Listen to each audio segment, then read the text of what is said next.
I'm Stephen Barreto, a pulmonary physician, and I'm here with my associates who will later be introduced to you in the video, and we're here to introduce the respiratory system and its predominant disease in the United States, asthma. To begin, the respiratory system main function is to regulate gas exchange. Gas exchange is held within the esophagus, the nasal passage, the lungs, and the airways. In the lungs, there is alveoli. In alveoli, oxygen is diffused into the capillaries and carbon dioxide is released through the lungs. The diaphragm and the rib muscles work together to contract and expand. This is the main function of the lungs. The cells use this oxygen to partake in cellular respiration. Here, the cells release carbon dioxide, which travels through the circulatory system and exits the lungs. This is the respiratory system's function. The respiratory system maintains homeostasis by regulating gas exchange and the pH of the blood so the body can function properly.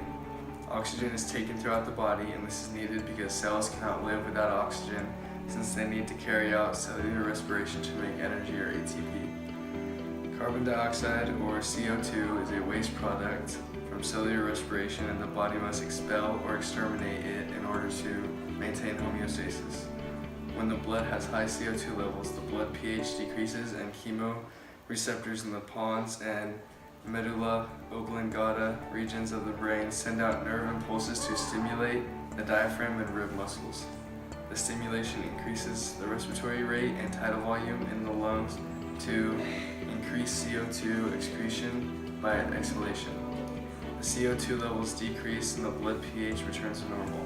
The respiratory system maintains the carbon dioxide balance to keep the pH within the normal limits of 7.35 to 7.45.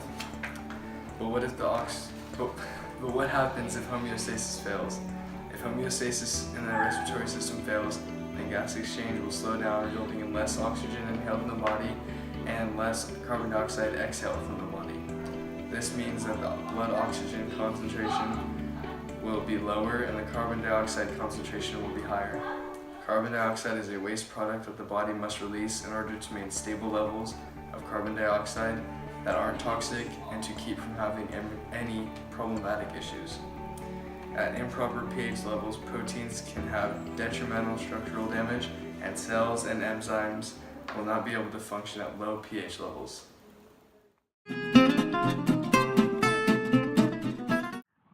Hello, my name is Claire Klein, and I am here today to talk to you about asthma. Asthma is a common lung disease that is genetic and is also developed through allergic reactions from particles in the air. Asthma began in the mid to late 20th century and has steadily increased since then. In 2002, the number of people with asthma was 150 million, and then it increased in 2011 to 235 million. Today, it affects 7 to 9% of adults and 7 to 10% of children in the United States. Signs of asthma include frequent coughing at night, having difficulty breathing, and problems sleeping. Other signs of asthma also include feeling tired or weak during exercise, or wheezing and coughing during or after exercise. A decrease in expiratory flow is another sign of asthma. Also, colds, upper respiratory infections, or allergies could be a sign that a person has asthma. Symptoms of asthma can include any of the following: night cough, wheezing, shortness of breath, or pressure, pain, or tightness in the chest. Intense symptoms of worsening asthma include day and night cough, wheezing, and chest tightness, where there is minimal relief from inhaled bronchodilator medicine. I have asthma, and sometimes I have difficulty breathing. When this happens, I use my albuterol inhaler to open up my airways so I can breathe. First, shake your inhaler. Then, you will press this and inhale. Wait 10 seconds afterwards, then exhale.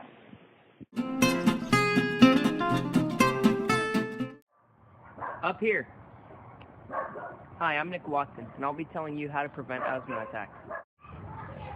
Some things to avoid are air pollution, fragrances, smoke, sinusitis, and the cold virus. Make sure to carry all prescribed medications with you at all times. One such medication may include an inhaler. An inhaler is a device that contains a bronchodilator. This bronchodilator may contain a medicine called albuterol. Albuterol is a medicine that is used to ease breathing by clearing up airways, which makes it easier to breathe for you. There is a wide range of antibiotics that can be given to your child around or before the age of 2 years old to lower their chances significantly of getting asthma. And when compared to a child who did not take these antibiotics, it is found that children who did not take the antibiotics were 3 times more likely to get asthma than someone who did actually take the antibiotics. And it's always important to remember the symptoms of asthma: difficulty breathing, coughing, respiratory infection. And if you get any of these symptoms, make sure to go see a doctor immediately, because you need to know if you are at risk for asthma, because it is a very serious disease. Remember that healthy lungs and healthy breathing is a healthy body.